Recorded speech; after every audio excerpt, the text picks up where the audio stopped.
lower level management, and this direction process, each and every bosses or the managers or the heads will give direction to their members in the department or in the label.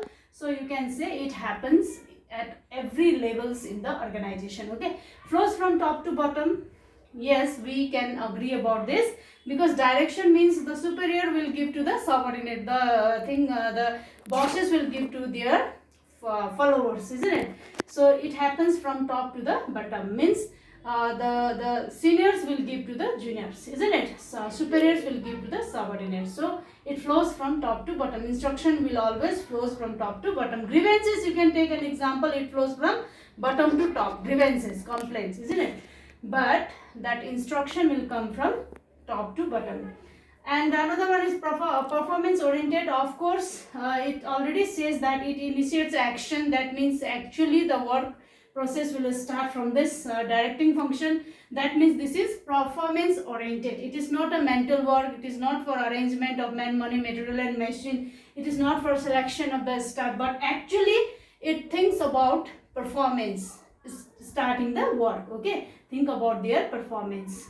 Human element, of course, here the bosses or the managers will only take into consideration about the human value, isn't it?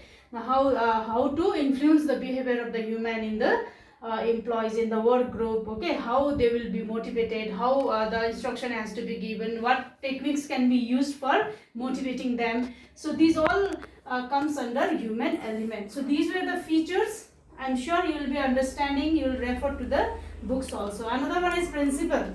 So first principle means guidelines. Okay, so manager is the director, you can say like that. Manager himself is the director. So for him, what are the principles, what are the guidance, so that he can use it to motivate his employees. Okay, manager is also a leader, manager is also a supervisor, he is a boss, isn't it?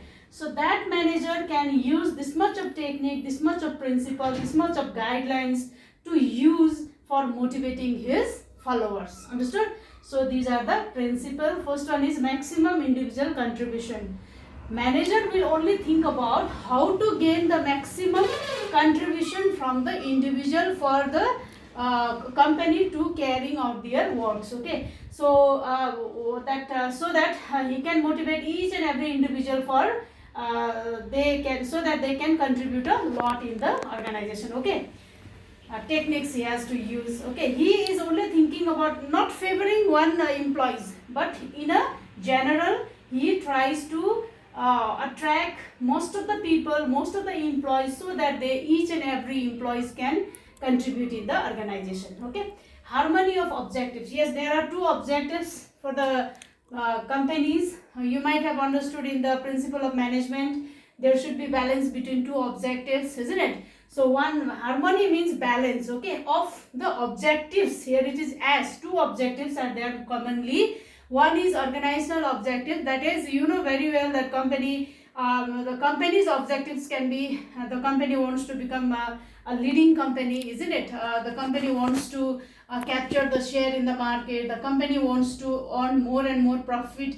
These are the general objectives of the organization. Side by side, there are so many employees, so many people who are working inside that organization, means they also have, each and every individual, each and every employees will have their different objectives. For example, maybe one employee is thinking that yes, this organization is very nearby to my house, so it's easier for me to commute from my house, so I'll be joining this organization. That can be his objectives, isn't it, location wise. Another employees may be thinking that I am earning more in this organization, so I won't be going any other organization, I'll be working here only, okay, to earn more income.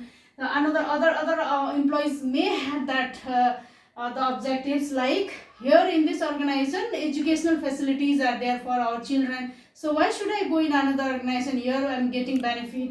Like that kind of objectives each and every individual have. Okay, now for fulfilling these individual objectives, that manager has to manager always try to satisfy them by fulfilling their objectives. Side by side, manager has to think about the general objective, that is to become number one in the market, isn't it? To capture the share of the market, or you can say that to earn more profit, to increase the sales volume for this year.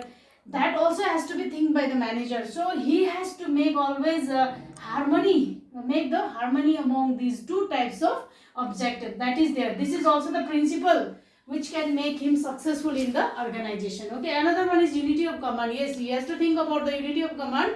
This means what? The employee should get orders, okay, orders and command for work from only one boss.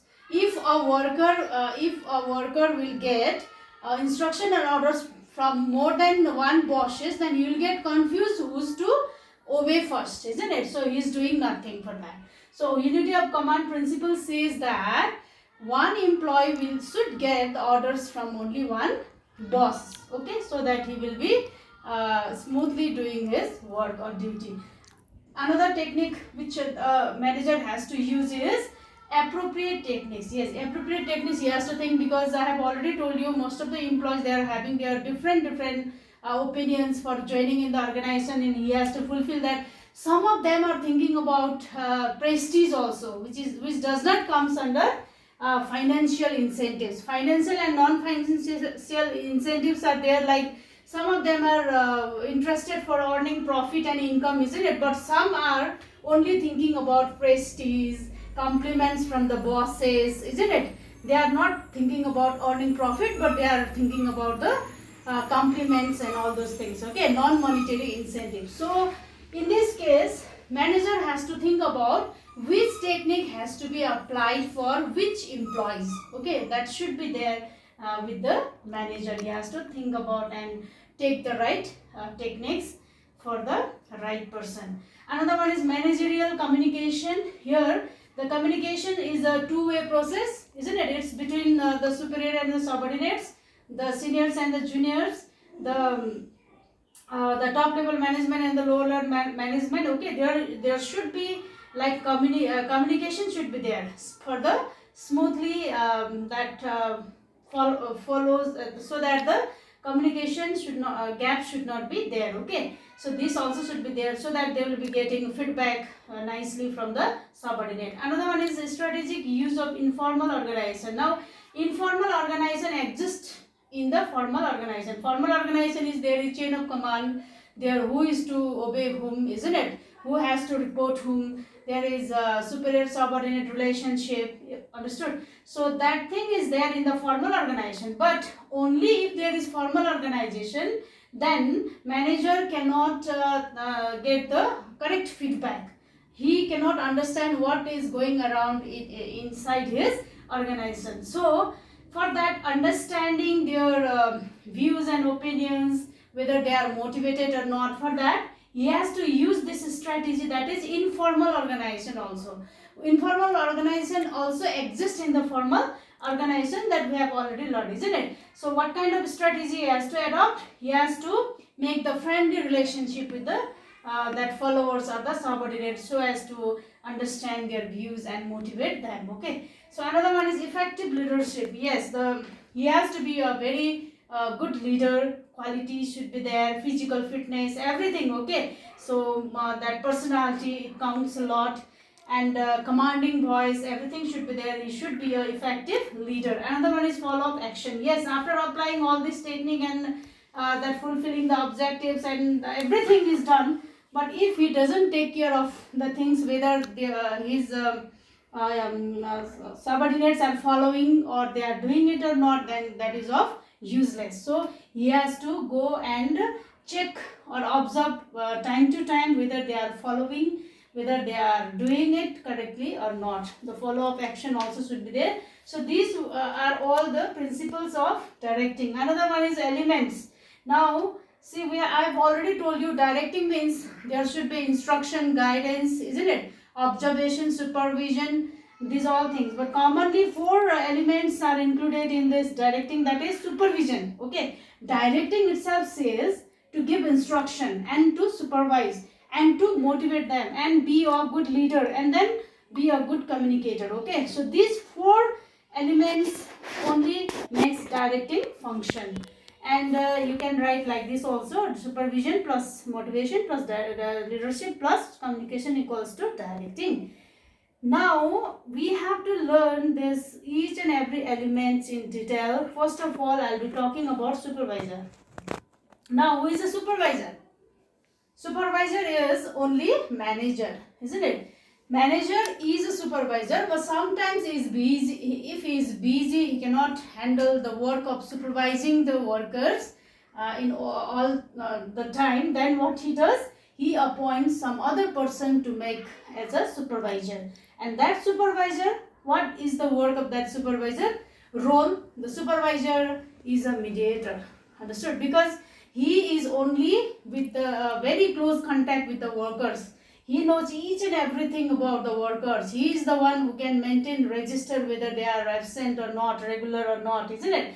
He is the one who can understand about their grievances and everything, all grievances, all families matter, isn't it? Likes and dislikes, these also. He is the linking thing between the top level management who can only make the plans and policies, and he can be very close with the workers, actual workers, those who are struggling and working in the organization. Okay, so his functions are ensures issuing of instructions. Whatever instruction comes from the top level management and from the superior, he is the one who can issues, and he can go to the worker side and then talk about those instruction and ensures or make them do the work. Okay, another one is facilitates control. Now control is what? To match between actual plans or that actual or the planned one. Whatever they have planned to get, that is the determined plans. Okay, their target, what target was there and what they have received. Okay, so that has to be now what the match. Okay, if it is difference is more or deviation is more, then he is the one where is their weak points, isn't it? He is the one who can ensures all these things. He match and he facilitates that if they are having that kind of deviation or they have got weak points, then is the one to go and talk about and check all those things. Okay, control means checking their performance. Now optimum utilization of resources. Obviously resources means here it is not only physical resources, but it comes here human resources also. So there would be optimum utilization of both the resources, physical resources and human resources. Everything is in the right place. People are also being utilized in a proper way. Okay, and the resources are also utilized in a proper way, effective way, or you can say economical way. Now another one is discipline. Yes, where there is boss or some you can also take an example of in your class. If we choose some of the monitor, then you will be very much you are obeying that monitor, you will follow his instruction, isn't it? So it will be quite easy for the teacher to control in the classroom because of the monitor. Perfect. So same thing, supervisor will also, if supervisor is there means he can control the whole workers, or the workers also can maintain the discipline in the organization. And the one is feedback is most important. He is the one who can give feedback continuously from the workers because he is in the close contact with those workers. Then comes improves communication. Of course, they are having friendly relationship, they are following the informal way of talking and all those things. So it obviously improves their communication and improves the motivation also. Because these workers, they have got trust with the supervisor because they are seeing continuously the supervisor and talking and sharing all those things, isn't it? So in a way they are motivated with the supervisor. Another one is maintain group activity. Supervisor is a person who can also maintain the unity among the group, or he is the one who can ensures the team spirit among them. Okay, so these are the things, features, meaning, definition, elements, principle, and about supervisor. So next time we'll be doing another elements of directing. Thank you so much.